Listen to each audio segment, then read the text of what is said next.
Good evening, everyone. My name is Dale Blomé, and this is the Tuesday evening show at 5:30 Pacific Standard Time, and this is Voices from the Alternative World, and it's, I believe, Elizabeth, if you're there, once again, I made the mistake of not getting the date. March 29th, 2016, Dale. Okay, that's it, and thank you. And the beginning of this show is we always start, if Elizabeth will be so kind, is to invoke the law of one, and then we can go forward. Okay. So it is called in the living divine flame of love. We call in collective consciousness, and we call all our galactic brothers and sisters that are for the highest good of all concerned. We call all those that in this whole earth, in any time and dimension and space, that are what they perceive as having difficulties at this time and would like some prayer, and all those situations in their life that they're worried about or frustrated, would like to have them set at the highest good of all concerned. We call you in. And we thank you all for coming. We call in our higher selves, those who are listening now and on the YouTube, our spiritual, physical, mental, and emotional selves. And we thank you all for coming, because we are all one. And when one is harmed, all are harmed. When one is helped, all are helped. So therefore, in the name of who I am, who we are, and I am one with all that there is, I ask that only the highest good of all concerned happen. And so be it, so it is. I want to call in all the animals, especially the ones that are out in the wild and those that escape from their house, and they go out on the street and they get ran over. I want to call in all the animals, and I will call in the angels and all the beings that can help guide all these animals so they won't be in danger and be roadkill for the highest good of all concerned. Thank you, thank you, thank you, thank you, thank you. And the highest good of all concerned for Voices from the Alternative World. We call on the beings to help guide Sunny and Dale and all the guests. Thank you, thank you. So be it, so it is. Back to you, Dale. Amen. Well, this evening, I just there's an announcement that really I'm excited about, and thanks to the long-term friendship that Sonny Holmes, my co-host, who's recuperating from a hospital stay, and Sonny's with us, but she'll join us when she feels is compelled to, and so in the meantime, I'd like to say, as a result of her relationship with an architect that she met back in the 60s, by the name of Belden Gelf, who was a student of Buckminster Fuller's, and he was a guest on the show, and we struck up a conversation. And architecture and design is such a vital part of the world we're trying to create out of this one, and Buckminster Fuller played such a significant part in with propelling new ideas on the scene in architecture. And for those of you who don't know, he was the originator of the geodesic dome, which is an architectural structural component that makes possible some before that came on the scene, that it actually made things possible that weren't possible for in architecture. So, and anyway, Belden has agreed to be co-host the second Tuesday of every month, and the show devoted to architecture and design. and I enjoy everybody who's invite everybody who's listening to come and listen to it, because it's really a special treat for him to take his time to be on the program. I really feel privileged that we're able to associate with a man of that caliber, or a person of that caliber, and I'm just really grateful for him being able to participate with us and to be interested in and so forth. So anyway, we can look forward to that every Tuesday, the second Tuesday of every month, and in putting a program together this evening, and it's in the same spirit of the kind of people that it will take to make this transition. And I want to go to Africa for a moment and showcase the work of the Green Belt movement, and specifically the founder, who passed away in 2011, and that was one Gary Mathai. And I want to start by reading her biography. And should we do Misty first? She wanted to read a card for all of us. I apologize, Misty. Yeah. I'm a bit of a steamroller, so you got to jump in there and say, hey, wait a minute. Almost never hear me do that. Well, with me, you got to, because I'm like the good Donald Trump, but I'm still as bullheaded, and I need to every once in a while put the brakes on. I like for us all to be in the flow, so I certainly never want to interrupt somebody when they're flowing. Yeah, well, and keep in mind there's another thing going on here, and I fall back on it, and I use it as an excuse, but it is a reality. When I had my stroke in 2005, it fried a few wires, so I just need a little nudge, kind of like a kick in the ribs to a mule, Dale, I never had a stroke, and I got wires fried too. I got the same problem, so I don't know if you can really blame it on the stroke, but well, just say, when I seem to be going off the track, just a gentle nudge, a little hint, and I won't be offended at all. So anyway, you go ahead, Missy. I apologize. It's okay. I was just going to say, I decided to do things a little bit differently, and I went ahead and shuffled the cards while we were, doing Law of One, and one fell out. So I'm going to go ahead and let you guys know what that is. Cool. The universe picked our card tonight. Thank you, universe. Yes, indeed. Here we go. The card that it is number 17, the Star. And oh my God, Misty, let me tell you, I was looking at my phone when you two just started talking, and I noted I saw the number 1717. Here's a little something that's wild. When you put 17 together, that's the symbol for infinity. So yes, it is. Yes. Powerful. Indeed. I love it. Okay, so the key words for this card are illumination, inspiration, and psychic energy. The description of this card, and it is a beautiful card. It's one of my favorite cards. The Spider Woman weaves the fabric of life and personifies the daughter of the firmament. As the star, she acts as a gateway between the manifested and unmanifested. One toe in and one toe out, and the rest of the body out, maybe? Each person is a star, and with each new initiate into the ancient ways, it is said that a star is born. Spider-Woman lies waiting in her web, cosmic firmament, which is woven like an 8-pointed star. Representing the wheel of life and the path of the sun, for the sun is actually a star. Green, earth, gold, air, crimson, fire, and blue, water, dragons, coil through the star web in the 4 directions, north, east, south, and west, respectively.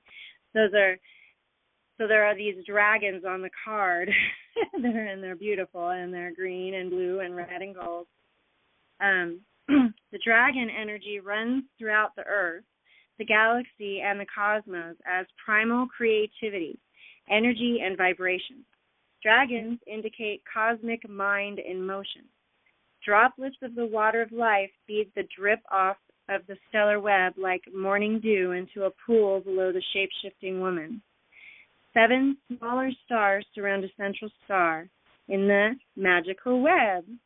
7 sisters, sorry, my own personal reference, representing the 7 veils of spiritual awareness and the 7 sisters, the Pleiades. The shape-shifting woman rests in a state of quiet awareness because she knows that silence alone points to the mystery of stars and constellations, moving planets, whirling particles, and spiraling waves. Okay, so you'll love the prophecy for this card, I do believe. A card of pioneering ideas, new knowledge, hopes, and ideals. There is a promise of fulfillment, inspiration, and spiritual love. Stars are powerful sources of the energy needed to shapeshift. The star indicates the experience of multidimensional travel, communication, and illumination. Applying internal balance and clarity, begin to weave and create patterns according to your inner voice as you learn to trust yourself. Self-deception and conflict no longer serve you. Instead, discover your stellar nature while increasing and sustaining your self-esteem and confidence. The star card points to the deeper mysteries of great goddess and God, leading to cosmic wisdom. Happy day, stars. There you go, Dale. Pioneering. That's encouragement for your show. And Penny. Yay! Yeah. Thank you, Missy. That was really inspirational. And it was an appropriate message, for the day. To think infinitely, to focus on ideas, and it's a beautiful thing. Indeed. Well, you're very welcome, and thank you very much. I sure enjoyed reading that, and I will look forward to the rest of the call. Yeah, and like and I want to reiterate, I appreciate the fact that you're willing to be a part of the program every Tuesday, because it really gives us a context from which to move forward. And I think the inspiration that you get is better read at the beginning, and it kind of sets the foundation for the show. I agree. I like that. Yeah. Well, I've committed, so you'll see me or you'll hear me on Tuesdays, unless something really important comes up. Okay. Yeah. Well, likewise. But it was when I barged in last night on Elizabeth's show. I was kind of panicked because my granddaughter, just after I signed off, my granddaughter came in, and boom, I had a little 8-month-old baby in my lap that I had to babysit. It was it just worked out perfect anyway. So Dale, just to let you know, I'll let you star 9 to stop the recording when you're done tonight. Okay? Okay, got it. So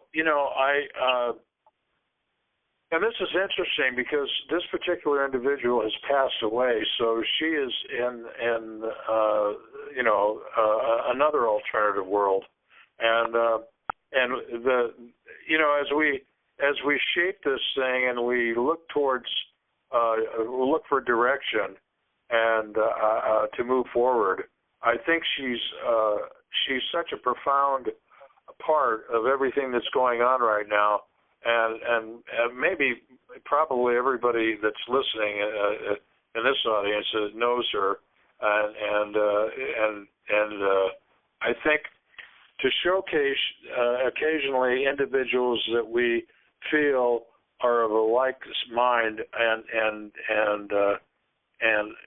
focus on their accomplishments is important, because it also gives us a context for what we may think and do, and strangely enough, you don't always have to throw money at something. Sometimes the most powerful things are the most simple, and that's really a really important concept to realize. And she really epitomizes simplicity, but she also is very complex and elegant. So it's as beautiful. This whole story of Wangari Maathai is fantastic, and I thought this would be an appropriate place to share it with everybody. So we're going to go to Kenya, Africa, and we're going to focus on the Green Belt movement, and we're going to focus on Wangari Maathai. She was the principal, and like I said, she passed away in 2011, and this is basically, I'm going to read her biography so you get an idea of where she started and what she did. Wangari Maathai was the founder of the Green Belt movement and the 2004 Nobel Peace Prize laureate. She authored 4 books: The Green Belt Movement, Unbowed, a memoir, The Challenge for Africa, and Replenishing the Earth. As well as having been featured in a number of books, she and the Green Belt movement were the subject of a documentary film, Taking Root, The Vision of Wangari Maathai, and that was from Marlborough Productions in 2008. Wangari Maathai was born in Nyeri, a rural area of Kenya, Africa, in 1940. She obtained a degree in biological science from Mount St. Scholastica College in Atchison, Kansas, in 1964, and she later received a Master of Science degree from the University of Pittsburgh, 1966, and pursued doctoral studies in Germany and the University of Nairobi before obtaining a PhD in 1971 from the University of Nairobi, where she also taught veterinary anatomy, the first woman in East Africa and Central Africa to earn a doctorate degree. Professor Maathai became chair of the Department of Veterinary Anatomy and an associate professor in 1976 and 77, respectively. In both cases, she was the first woman to attain those positions in the region. Professor Maathai was active in National Council of Women of Kenya from 1976 to 1987 and was its chairman 1981 to 1987. In 1976, when she was serving in the National Council of Women, Professor Maathai introduced the idea of community-based tree planting. She continued to develop this idea into a broad-based grassroots organization, the Green Belt Movement, and whose main focus is poverty reduction and the environmental conservation through tree planting. Professor Maathai was internationally acknowledged for her struggle for democracy, human rights, and environmental conservation, and served on the board of many organizations. She addressed the UN on a number of occasions and spoke on behalf of women at special sessions of the General Assembly during the 5-year review of the Earth Summit. She served on the Commission for Global Governance and the Commission on the Future. Professor Maathai represented the Tetu constituency in Kenya's parliament from 2002 to 2007 and served as Assistant Minister for Environment and Natural Resources in Kenya's 9th Parliament from 2003 to 2007. In 2005, she was appointed Goodwill Ambassador to the Congo Basin Forest Ecosystem by the 11 heads of state in the Congo region. Excuse me, I've got to do some scrolling here. Just one second.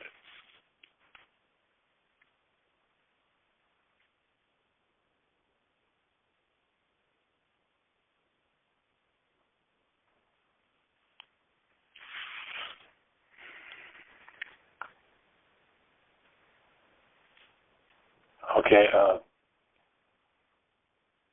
In recognition of her deep commitment to the environment, the United Nations UN General Secretary named Professor Maathai a UN Messenger of Peace. in December 2009 with a focus on the environment and climate change in 2010. She was appointed to the Millennium Development Goals Advocacy Group, a panel of political leaders, business people, and activists established with the aim to galvanize worldwide support for the achievement of the Millennium Development Goals, that's what they're called the MDGs.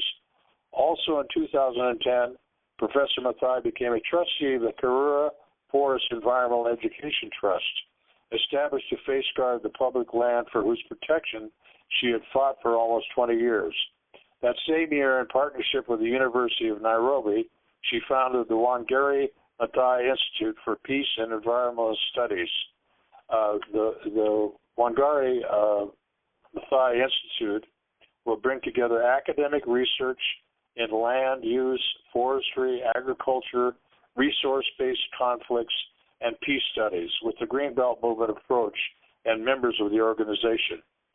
Professor Mathai died on September 2011 at the age of 71 after a battle with ovarian cancer. Memorial ceremonies were held in Kenya, New York, San Francisco, and London. And, this is the type of person that with a simple idea, coupled with a vast education and a vast body of knowledge, because it was all grounded in biology, and it's her there's just a litany of you go on the Greenbelt Movement's website. It just goes on and on about all her achievements, and then her battle. She was beaten by really physically by the military dictatorship at one time, and he was thrown out of office, and I forget the guy's name, but in any event, she really struggled and fought for what she believed in. When they said that she fought for these things, it was a physical battle, and she was injured in it. And there's a little blurb of her about the Wangari Maathai Institute for Peace and Environmental Studies was established to honor, advance, and immortalize the ideals and works of the 2004 Peace Nobel laureate Professor Wangari Maathai. The Institute aims to promote good environmental practice and to cultivate a culture of peace by shaping values, ethics, and attitudes of its graduates through experimental learning, mentoring, and transformational leadership. The Wangari Maathai Foundation, which is apart from the Institute, established in early 2015, is a partnership between Professor Maathai's family and the Green Belt Movement. The objectives of the foundation are to further the legacy, vision, and commitment of Wangari Maathai and to promote the ideals that she stood for and her understanding of the interconnectedness of the environment, democracy, and peace. So she truly is what General Sun Tzu characterized as the supreme warrior, and that is the person who subdues their enemies without fighting them, and that's the supreme art in war. And she is to be able to kill your enemies with kindness, and she really did accomplish that, and it's real. It's not a fantasy, so. Having her essence in the next world, if I was going to attract any spiritual influence into this particular activity or project or work that we've got going on, it's certainly people of her caliber, and so.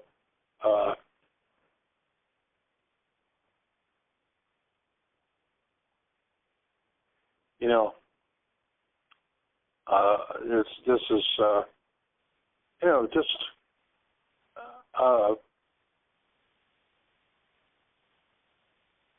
a tribute to her and her work, And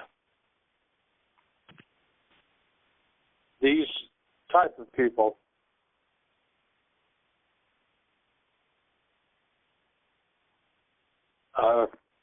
need to be acknowledged because they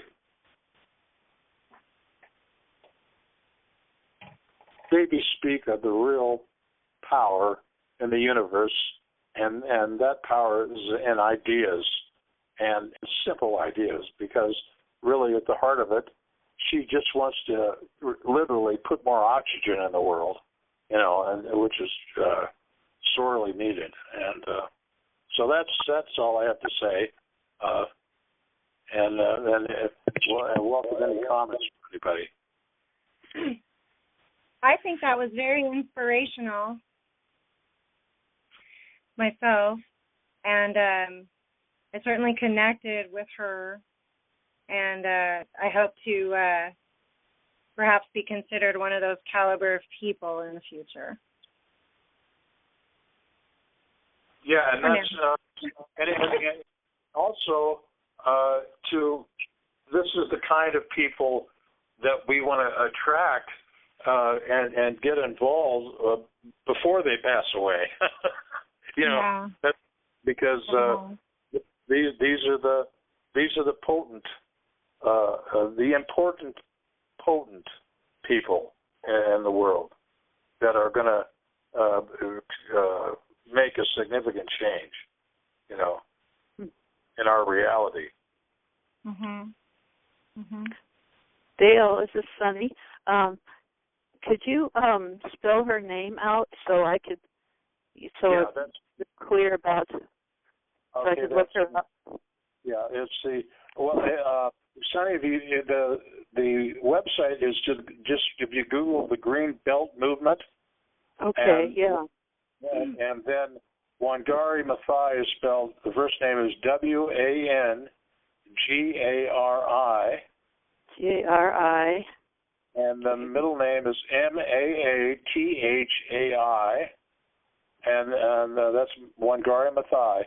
And give you an idea of that, she got the military and Kenya involved, and they are responsible as a group of the Green Belt Movement of actually planting, I think, 51 million trees altogether. So this is the equivalent of replenishing a rainforest, Well, that is very impressive, and I'm glad you brought this up because I wasn't really aware of her and her work. I'd heard of the Green Belt Movement, but I didn't know very much about it. And when you see all these tree planting ceremonies that are going on around the world, she with her organization and the group of people that she worked with, I would say are primarily responsible for that, and grounded in it is this really, you've got a doctor of biology, and that's if you really get down to the science and you really get down to the truth, you're going to the truth will set you free. It's been said, but it's really a fact. So as long as we stick with what really is and what really can be proven, we've got to come out on top. The things that are substantiated in this world are going to be as axiomatic in the next. It's interrelated. Could you tell me what kind of trees? Were they all kind of trees? Were they food-bearing trees or anything like that? Well, I think that the whole scheme, her scheme is sustainability, and I think it has to do with your particular geographical location and the climate. Right. There certainly in certain, in Hawaii, it would be appropriate to plant a palm tree, or fruit tree, or a mango tree, or it's whatever works in your particular area. The idea is it has to be indigenous to the area. It would. I just wondered if there was colder climates. The idea is to just, create, be a part of the natural order of things, and in harmony with it, and produce oxygen. And the reverse of what she's doing is tearing down the rainforest to build to grow animal food, whether it be or ethanol for sugar cane for ethanol, or all these other crazy ideas. And so it's really these are and there's a bunch of these people that have been instrumental in making this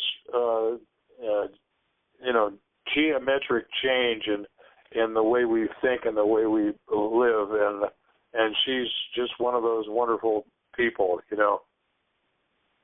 Well, that's good to just set a precedent for others to follow and do the same thing. That's just a wonderful precedent to set. Yeah, and that legacy, she built a foundation for a legacy that's not is growing, and the wisdom and what she did is just being supported more and more as time goes on.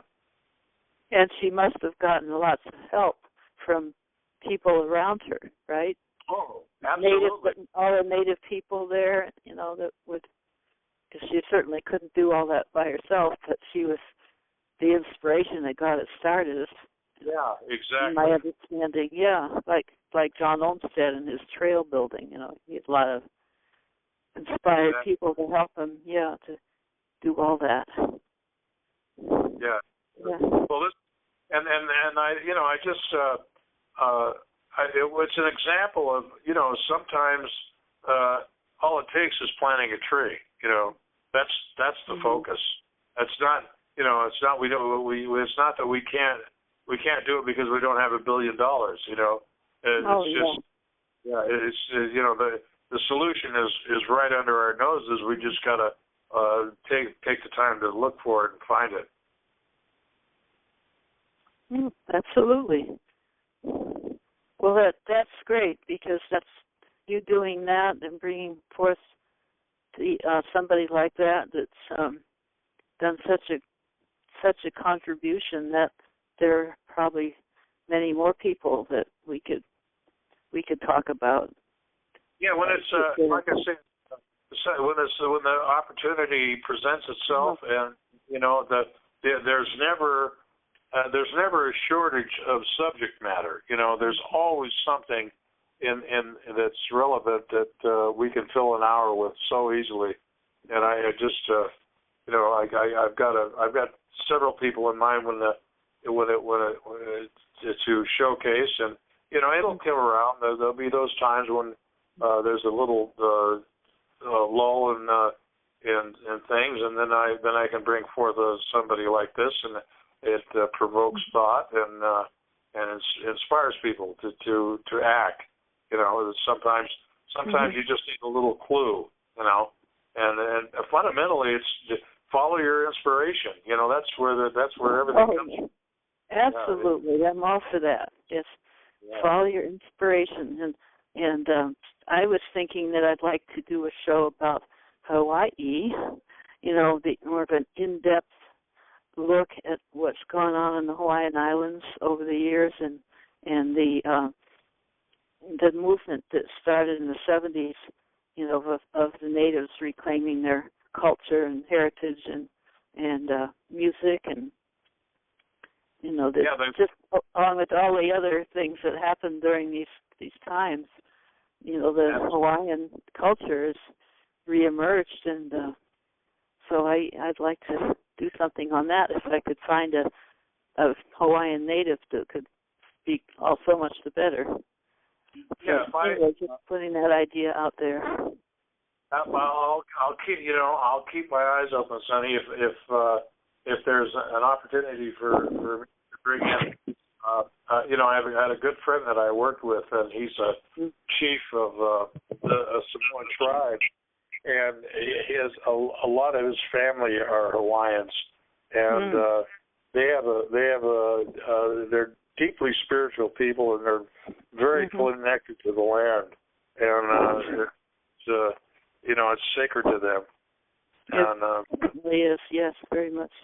And very much. And ask a question before I forget. This is Misty. Yeah, absolutely. Oh, okay. Okay, thank you. Was there some kind of an island over in the Hawaiian Islands that was like a leprosy island or camp? Oh, yes. I know somebody who was there, and he wrote a book. Wow. He can't hear anything, but he's local in my area, and he wrote a book, and he's completely deaf. So he wouldn't be able to participate in a call or anything. But I can get a hold of him, and I can get his book. Maybe. It'd take a little while, but... Well, that would be. Yeah, that was Molokai, where the leper colony was. Oh, wow. Was. Yeah, I heard about that. Yeah, well, that would be interesting. Yeah, I guess. Yeah, they really tried to isolate them in those days.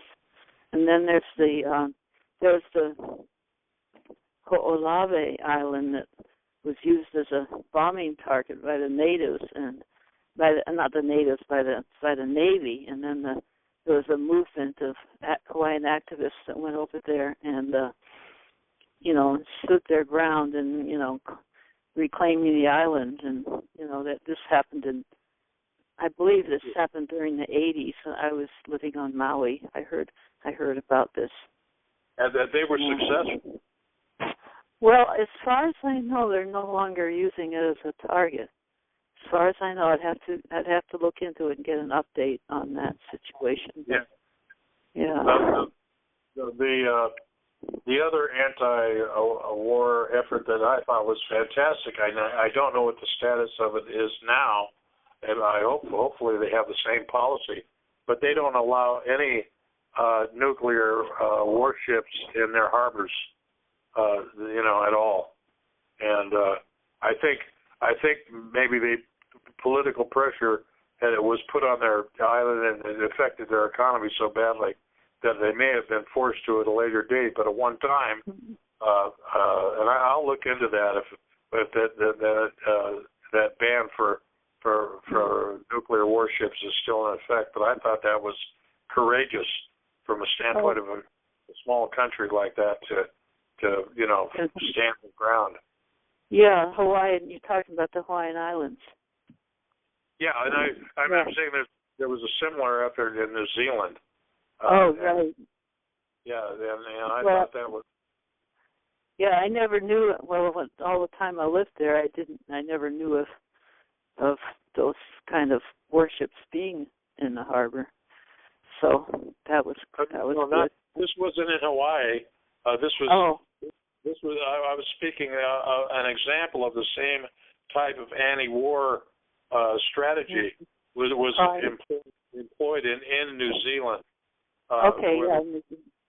So there, the movement to demilitarize the planet is just in its infancy now, and it's gaining strength.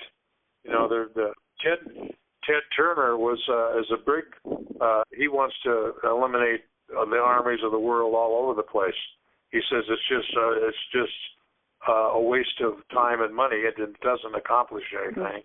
And after you have all the conflict, you end up making friends of your worst enemies anyway. So why don't we just focus on making friends? Yeah, right. I know it's such a waste. Yeah, it really is. Is. All that, and it's tragic. All the destruction and the deaths and it's just a tragic situation. Or horrific. Yeah, really.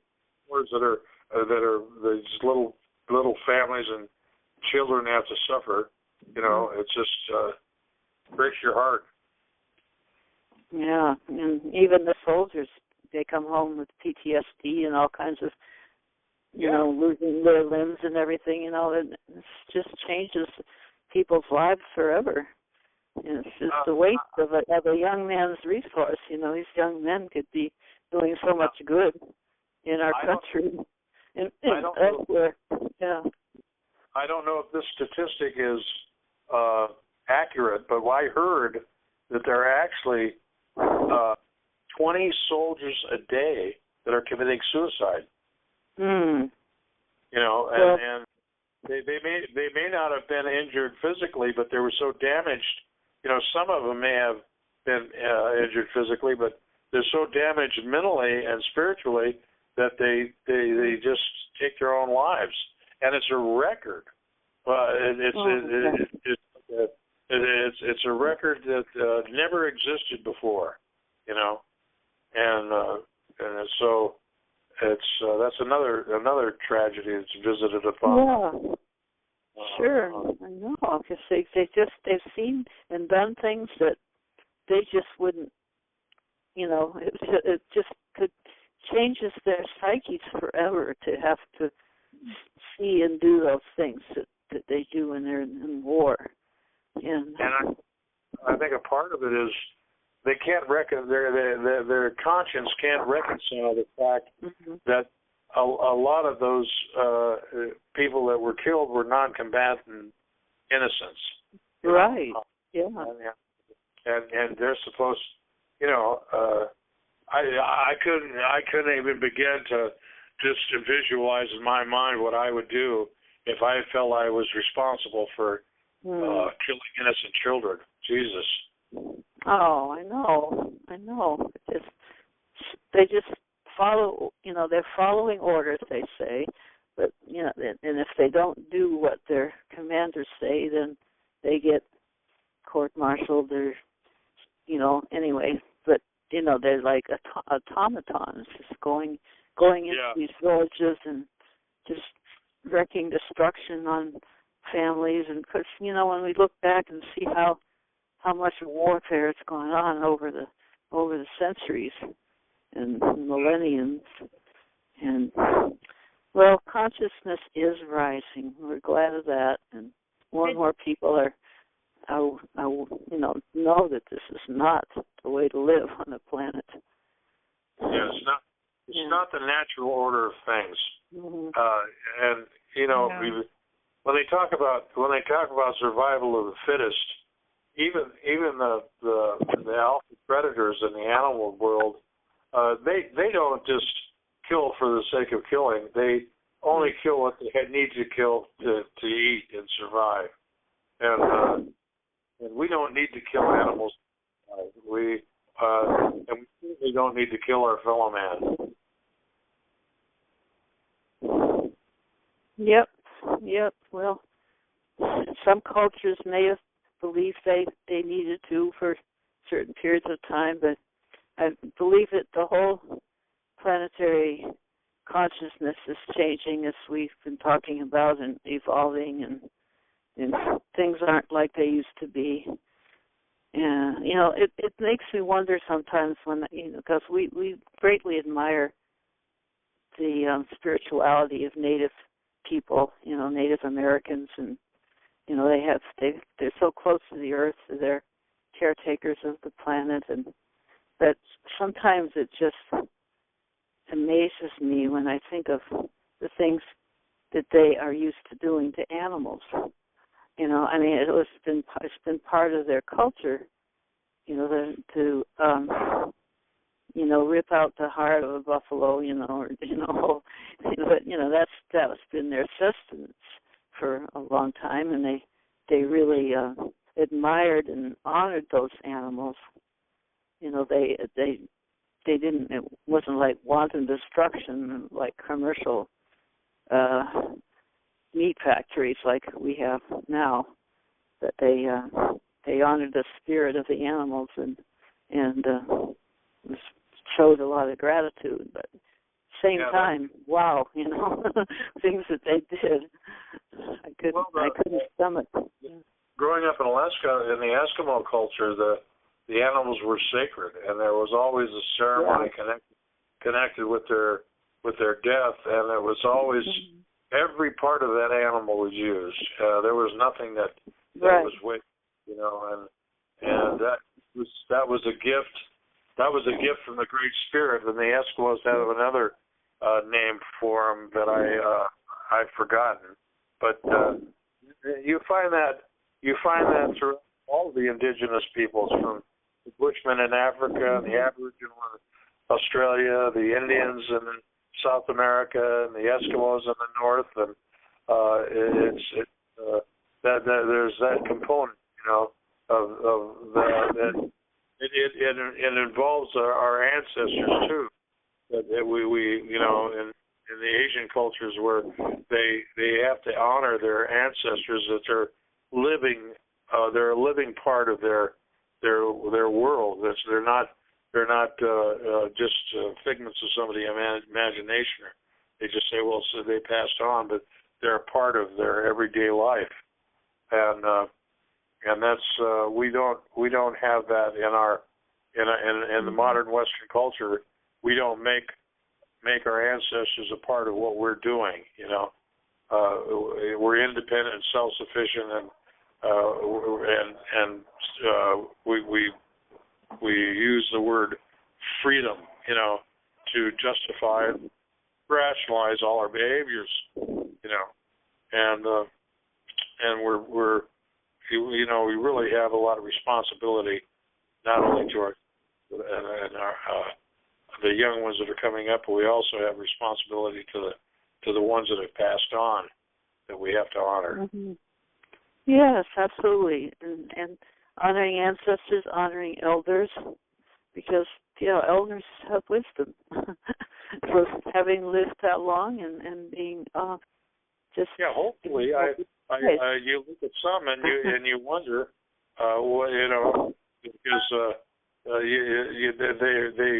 They have longevity, but they're misguided in a lot of things. So it's ultimately, if you live the life, you should be accumulating wisdom. But I think so much time is devoted to accumulating money that the wisdom as a goal has been put to the wayside. Yes, in our culture, so-called, if we have one, that was been misdirected. The values have been misdirected. Yes, I think that those of us who have been accumulating wisdom for all of this time and not money might have a chance at accumulating money. And well. If it's what's needed and deemed necessary, but the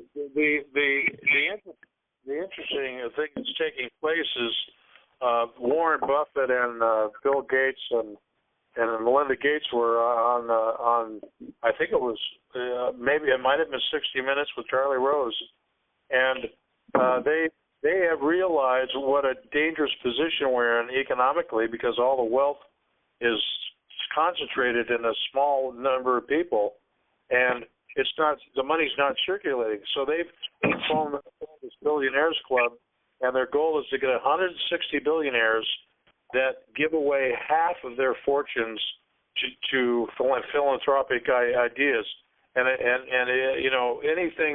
anything to get this money in circulation, so it's spread around and employs people and is exchanges hands from investor to producer to consumer. And so it's the funny thing about it, the thing that creates the most wealth is the faster the velocity of exchange between those chemicals, the more wealth we have. So it's not in the accumulation, but it's in getting rid of it. That's what you have to do. It's like money should burn a hole in your pocket, because it doesn't do any good sitting in a bank collecting interest. And proof of what problem it is in today's economy, there are actually banks now that have adverse interest that charge you to hold money, because the idea, I think Switzerland, the Central Bank of Europe is doing it, the Central Bank of Switzerland, that if you're a big bank or a big corporation, you park your money in a bank with the idea of getting interest through treasury bonds, it's inverse. If you put your money in there, they're going to charge you. And the idea is they want you to take that money and get it out in circulation so it does the work it's supposed to do, you know. And, well, it's very much misused, usury money, as they say. Now, you get Belden talking about that. He will, maybe you already have, you know, he will really tell you the Alan Michael version of getting rid of money. Yeah. It's just a fact, and they don't, because there's so much risk in the world, and people are so afraid of losing money. It's Buffett and Bill and Melinda Gates have had to go to the extreme. Forget about risk, you know, give it away, you know, find a philanthropic, you know, put a school together, do something. We don't have to all work together to do it, but individually, everybody can get that money in circulation and get things moving, because that's what's killing us. It's all this wealth is just sitting there, and it's normally when the wealth was distributed evenly throughout a large population, there was no problem because people spent money because they had to. But once you accumulate so much, you know, you can only buy so many pair of shoes and so many boats and so many houses, and then it just sits there, and that's really the death of the money system. And so now the other question is, well, if you figured out it's just a monopoly game that you play and you've got to spend your money, why can't we just figure out how to create a world where we don't have to use money? You know, that's the next logical step. Yeah. I was reading in this Communities magazine that I got the other day about these chips kind of thing that some people use, you know, just as just an exchange, and that even you know, other planetary people use this system of they just have a chip to represent a commodity of some kind, like a service or some product or whatever, you know, some kind of, and it just represents that, and it's a very, very simple. It's not so all complicated like our system. Well, I think, you know, my uncle got to the point when in his steps in the economics, when he Dr. Fack and him were along with Jimmy Roosevelt's President Roosevelt's grandson, they were trying to get a constitutional league started where the money put back in the hands of Congress. And what happened is the guy just came to the conclusion, you know, when he got through Sylvia Gazelle's theories, that, you know, if we did get this neo-economy started, what's going to happen is you'd end up in the same amount of corruption. It would, because there would be a few people that would understand the economic structure, and they would be manipulating events for the masses. And then he also came to the conclusion, well, if people are that pure-hearted that they can in a currency, a money system where they have inverse interest in and they're just doing this as a matter of mental exercise, they're spiritually developed to live in a world without using it, and that means untrammeled production with no regard to surplus value. That means a minute, you know, all of a sudden when 6 billion people become overpopulated, all of a sudden you've got a planet that needs about 15 or 20 billion, you know, because human beings then become the most valuable thing, you know, and instead of a liability. And you know, the ultimate economy is one where you just function naturally, you know, and that's the one that we're headed for. And we'll you know, we don't know. This is the first time we've done this on any planet. This is our first experience. But you know, if we could go into the library in the heavens and see what did they do in all these other planets when this particular point in time came, and who did it with the greatest finesse and ease, and then we'd have some reference. But that's obviously our in our future. When we start helping to put worlds together and make transitions. But I've often said that the first place I'm going when I pass away is I'm headed for the library, because that's what I want to study. I want to see, well, where in relationship does planet Earth measure up to all these other planets that went through this evolutionary stage? Are we the non-compass menaces? Are we the loony bin of the universe? Or are we pretty much norm according to the rest of the planets in our stage of development?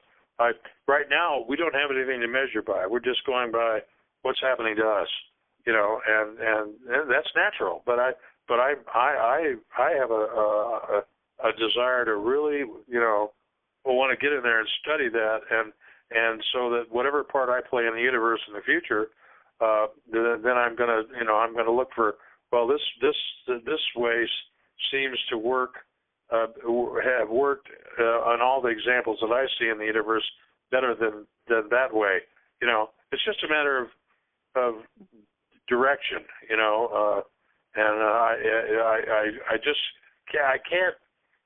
I can't understand. This is the question that I always ask my Creator.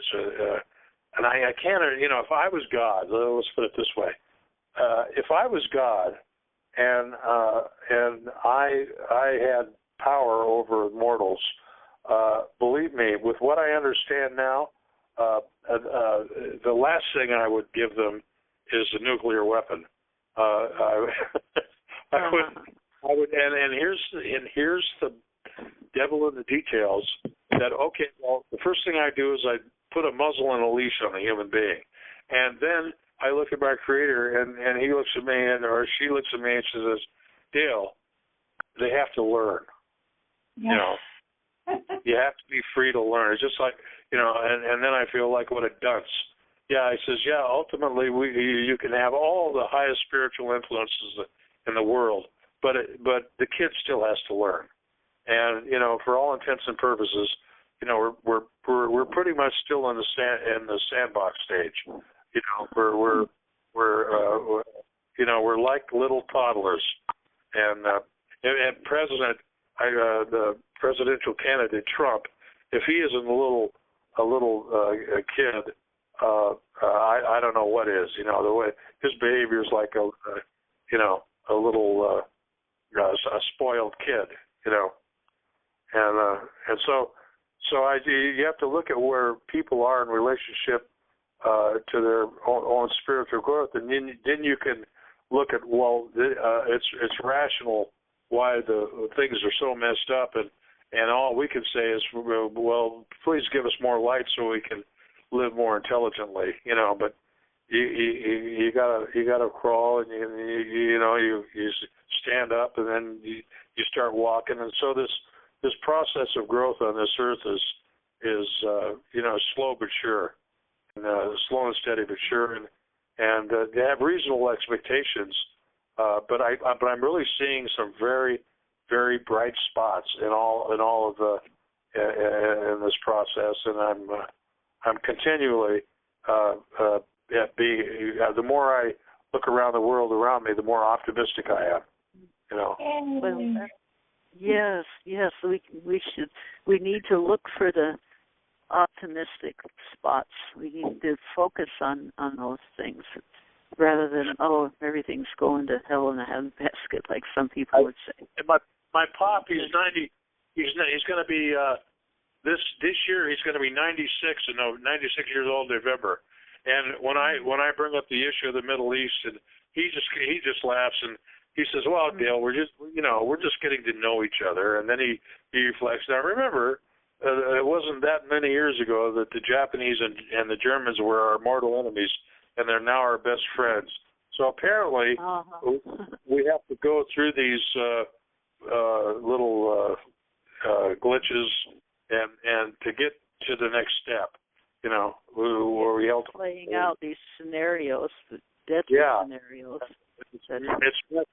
It's messy and ugly, but it's just part of the growth process, you know. Well, I want to say, since it's 6:30, somebody can come in my room any time now, but I want to say that I'm looking out the window here for a while now, and it's been pretty awesome. The sun is on the trees. Behind the trees are dark clouds. You know, it's just been this way for a while, and it might mean we're getting more rain or something like that, but it's just been a spectacle to look at. But I may have to suddenly sign off because people might start coming into my room. Okay, all right, okay, Betty. And please, if there's anybody that wants to, before we close the program, if there's anybody that wants to share or have comments or questions, the floor is open.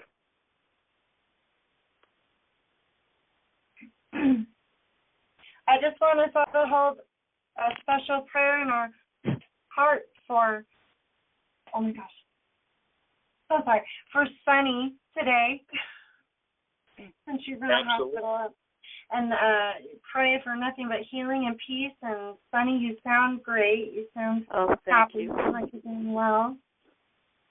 Well, yeah, it's amazing. Like, I was given this hour, and nobody came in the room. So I was able to carry on and do this without interruptions. Well, that's fabulous. Set up that way. Yeah, and by the way, I loved your reading, Misty, of the star. That was just really beautiful. It's very appropriate. Thank you. You're so very welcome. Yeah. Thanks, Missy. I really appreciate that. I'm looking forward to you opening the program every week. You know, because it's really sets the stage. Wonderful. I'm looking forward to it as well, and thank you very much, and it's definitely my pleasure. Okay, well, having said that, I'm going to say goodnight to everyone, and please come and join us again next Tuesday. And by the way, I mentioned next Tuesday is the second Tuesday of the month, and we can expect our guest host to come on, and that way you can all enjoy sharing with Bill and Gelf and on architecture and design. So good night, and we'll see you next week.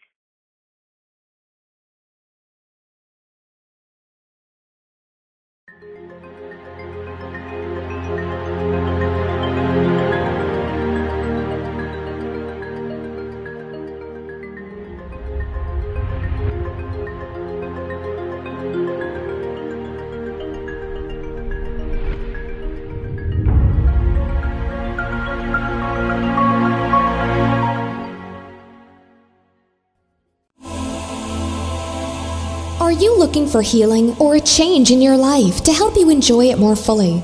You might benefit from a galactic energy reading and clearing from Chris Jacobs. Chris will work with you on a soul level to clear unseen negative influences, implants, programs, contracts, and energetic blocks. Chris Jacobs is a gifted energy healer. Contact him today at ChristopherStephenJacobs@gmail.com.